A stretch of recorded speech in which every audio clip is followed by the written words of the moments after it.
My name is Elysia English and welcome back to my channel. I'm pretty excited about today's video. I have shown you before on my channel making stencils in a more eco-friendly way, in a more time-consuming way, and in a more budget-friendly way. And so what I want to do in today's video is show you how to make a reusable stencil, which encompasses my 3 tricks. When I'm making my stencils for wood signs or handmade items which I sell online, I usually use contact paper, and I have found this to be a much more budget-friendly way to be able to create my stencils instead of buying colored vinyl or like an oracle, which might be a lot more money where you live. Depending on where you live, this can be pretty pricey and it really takes out of your profit margin when you're doing your projects.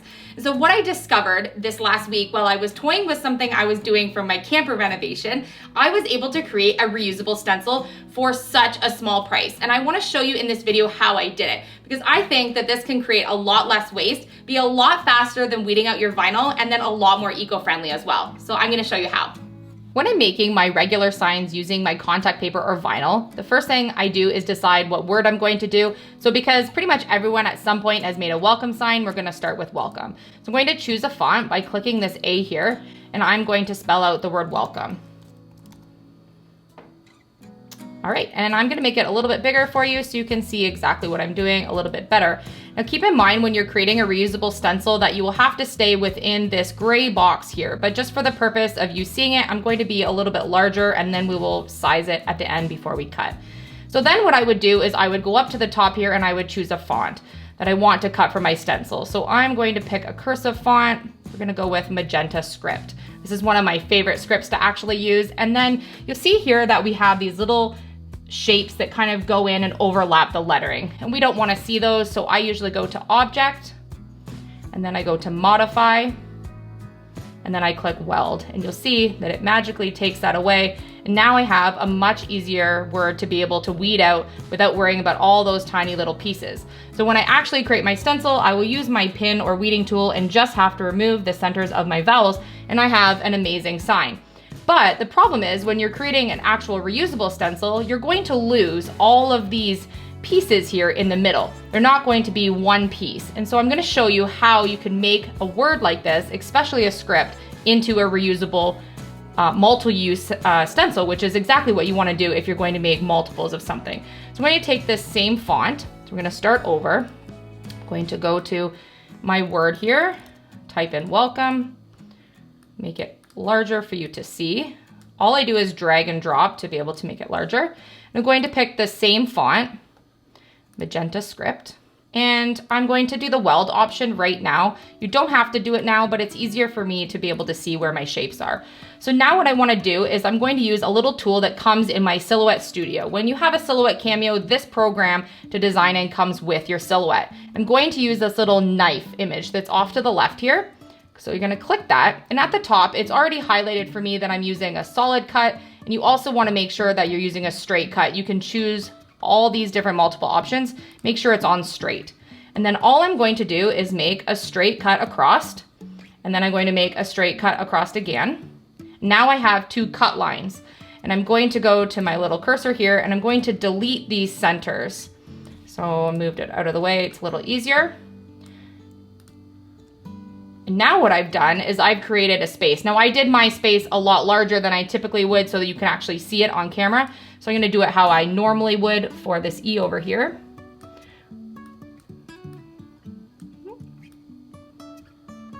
Doesn't have to be very big. Go back to my cursor. There we go, I'll move that back a little closer. And then I'm gonna delete these because I don't want them to cut on the outside of my space. And then when you have vowels like an O, for example, where you might have multi-loops, you're going to go all the way across. So you'll just go all the way through. There, so once I have those pieces out, what I can do is you can actually move them a little bit closer if you want to. Sometimes it's tricky to get the little pieces out in the middle when you have a fine script font like this. And so now what I've done is I just need to do this last little E right here, and then I'll be ready. And so what I did on this one here was I actually made the line go all the way through the E. If you want to, for just single circles in the middle of vowels, you could just do one side. I find it easier just to do 2. It gives me a really good spacing to be able to have the stencil created and then just remove the piece. So the less slices you do, the better. But for this example, it's easy for me to show you with a wider space. All right, so now when I cut that out, I can actually use that as a reusable stencil and I won't lose any of the pieces. Once in a while, you'll come across a script font that the spacing of the letters is quite far apart, which would mean that each of these letters would be separate in your stencil. So if you're wanting to make these join together, I'm going to show you how to do that. And so you want to go over here to your icons on the right-hand side, and there is the alphabetical A with a line. This is going to create line spacing and character spacing. So you want to go down to character spacing, and you can make the letters further apart, or you can make them join closer together. So we are going to highlight the word that we want to change, and we're going to join the letters closer together. So you can see that they form more of a uniform shape, and then you can just make your letters touch. So I want to join that W and that E together, and all of my letters are now spaced how I want. And then I can go to Object, Modify Weld, and I have all of my words all together. So now I have my whole shape. Then I can go through and do my cut lines for my vowels to make sure that I don't lose any of it. But what we're gonna do today is we're just going to show you how to do this top one here to create the word welcome. I also wanna show you how you can use just regular font script. And so we're gonna write the word welcome in caps. And I'm gonna change my line spacing here because it's set from my other one. So if you wanna go back to 0, you just need to go to 100%. And then I'm going to do my cut lines for my only vowel, which is my O here, using my knife. So you can see I can cut through. Use my cursor and remove these two shapes to delete. Now we're ready to make our stencils and do our cuts and send it to print. But what we need to do first is make sure that we are inside this gray box here. So we're going to highlight our words and we're going to drag them to be a smaller size. So we're going to do these about 2.25 by 7.5 inches. So I'm going to put that one up there, and I'm going to resize this one as well so we can fit a couple on one. And typically what you want to do is have enough that you're going to print out to fill your whole page. But what I'm going to do is just print these two and show you how they work. So then you're going to go to send. And now this is the important part. You need to make sure that your settings are correct. And so you can go up to the top here and choose what material you want to print on. So I'm using the cover stock heavy form here. It says 105 pounds to 122 pounds. And I'm going to change my blade to the 3rd blade. And then I'm going to change my force is going to actually stay at 33, and my speed I'm going to put at 4. Don't want it to print that fast, and I want it to be a deep cut. Then I'm going to load my media. And so that's where I'm going to show you what I'm going to use to be able to make this reusable stencil. The material that I'm going to use to create the reusable stencil is actually made out of laminating pouches. And so I have these Scott's thermal laminating sheets, and they come in packs of 25 usually. And what the best thing I'm going to do is I don't even have to put anything in this. This is the only material that I'm going to use. So I'm going to take my pouch and I'm just going to keep it closed, and I'm going to laminate it to itself and run it through the laminator. I picked up my laminator for under $20. Okay, so then all I do is put the laminating sheet through the machine. I have it on 3 mils. The light will tell you when it's ready and when it's hot enough to print, and all I'm doing is sealing the pouch to itself. All right, and then always remember to turn your machine off right away because they do get really, really hot, and if you forget them, they do smell smoky, so I know for sure I need to always remember to turn them off. I'm going to get my cameo now ready to cut. I'm using a Silhouette Cameo 4. What I need to do is move my little blade runner over, so I'm going to slide it because I'm going to be using a smaller piece than I typically do. And then I'm going to use my cut mat. Now you're going to find that your cut mat gets all sticky with all kinds of different materials you use. That's gonna happen. Eventually you can either use a special solution to clean it off, or you can purchase a new one. And you're going to put your laminating sheet on the top corner here, lining it up so it's straight on your mat, and just push it down because your mat is a little bit sticky and it's gonna hold it into place. Then you're going to weed it or run it through your machine. Get it all set up and it's ready to print. So then I'm going to just hit send on my Silhouette Cameo. Now that my stencil is cut, I'm going to remove it from the cut mat. And sometimes your letters will even stick down and do some of the weeding for you because your mat is sticky. And now I have my stencil cut out, but I have some of my letters here that I need to pop out. So you can pop them out with your fingers usually if the font is large enough, like I'm doing here. And then if you want to, you can just keep a pin or something on hand to be able to poke out some of the really fine ones. You can see I have the whole word welcome all popped out on the bottom, and Just gonna use a pin to get a couple of these pieces out on the more scripted font.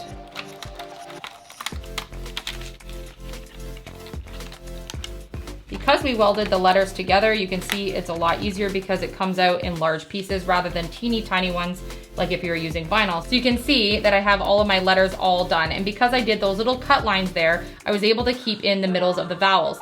And then using my actual non-script font, I was able to do a really simple stencil and actually only have the one cut line there because I only have one vowel. So I'm going to test it out on my board now, just using a makeup sponge and a little bit of white paint. If you want to, you can tape your stencils in place, but it's pretty easy just to hold them where you want them.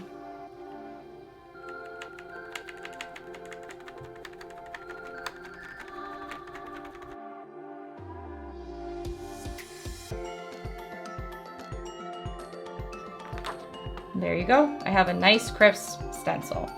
And I'm going to do the same with the cursive so you can see that it works just as well when you have a fancier font.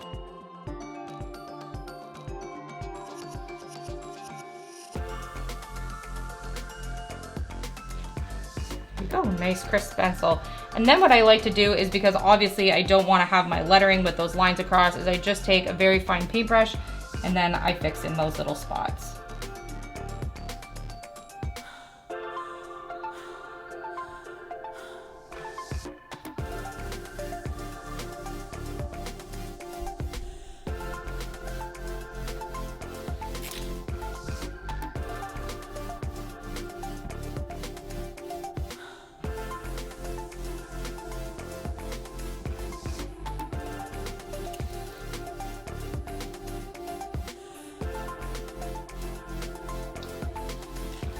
Non-cursive.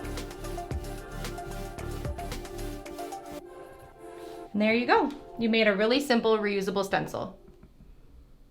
I love the fact that I can create a reusable stencil when I need to make multiples of something. That way I'm not wasting a lot of plastic vinyl and the backings and the transfer tape and then all of the scrap that I'm gonna have for my weeding. So being able to do this, I could have actually fit probably 4 separate words on this piece and not had any waste. Then I can cut them into individual stencils and store them in a little file that I can use time after time after time. And I actually practiced with a piece this week. I used it maybe about 100 times and was able to rinse it off and it still looked brand new again. So all you're going to do now is you're going to put this in a little bit of water or even just a little bit of dish soap and water and it comes right off. I used acrylic paint for mine. I tried it with a couple different kinds of paint this week. It comes off. So even after it's dried now, it comes off super easy and I can just keep this and reuse it and reuse it and reuse it. So I think this is a way better option if you're making multiples than wasting a lot of plastic vinyl. And the total cost for this was under 50 cents to be able to make what I could do as 4 separate words or even just one large image.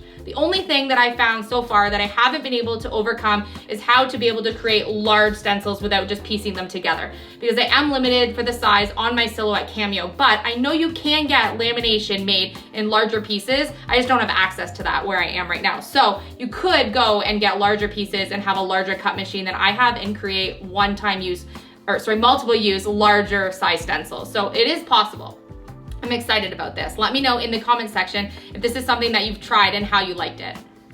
I think that my stencil actually turned out really good, and I know a lot of people are hesitant to try reusable stencils because they get the bleeding underneath. So if you've never seen my video on how to do signs with no bleeding, you want to check that out because I have a lot of tips on how you can create really successful signs even with reusable stencils. The same techniques will work. I hope that you enjoyed today's video. One of the things I love to do, as you know, is DIYs, but even better to be able to do DIYs in a more budget-friendly and a more eco-friendly way. If you have any tips or suggestions or even ideas that you want me to try, leave them in the comment section down below because I love to hear your expertise and your ideas you have for other ways we can save products, save money, and save time when doing DIY projects. If you like DIY projects, you want to hit subscribe to our channel. We have so much content, we're gonna blow your socks off. So make sure that you hit subscribe and like and leave me a comment on all the videos. I love hearing from you guys. It's one of my favorite things about having a YouTube channel. We also don't want you to forget that we are doing a giveaway right now. We just launched our brand new merch line and we're excited to be able to give you guys a giveaway. Our giveaway this month means you need to be subscribed to our channel, hit like, and comment on my DIY she shed video. Did I mention I'm building an epic she shed? You don't want to miss that video, so head over for your chance to be put into our giveaway. We're going to be announcing our giveaway in July. Thank you guys so much for watching. I hope you enjoyed it. I love you guys, and I'll see you on our next project.